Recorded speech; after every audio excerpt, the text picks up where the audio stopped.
آپ صلی اللہ علیہ وآلہ وسلم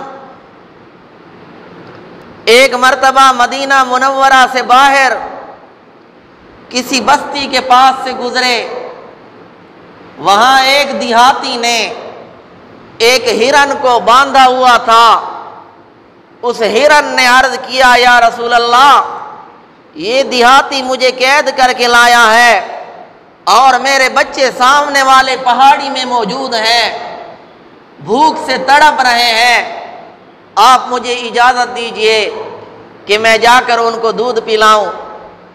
آپ صلی اللہ علیہ وسلم نے فرمایا کہ تو واپس آئے گی، وعدہ کرتی ہے، وعدہ خلافی تو نہیں کرے گی؟ اس نے وعدہ کیا کہ بچوں کو دودھ پلا کر فوراً آؤں۔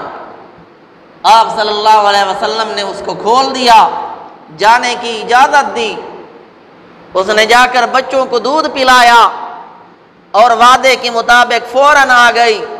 آپ صلی اللہ علیہ وسلم نے اس کو باندھ لیا۔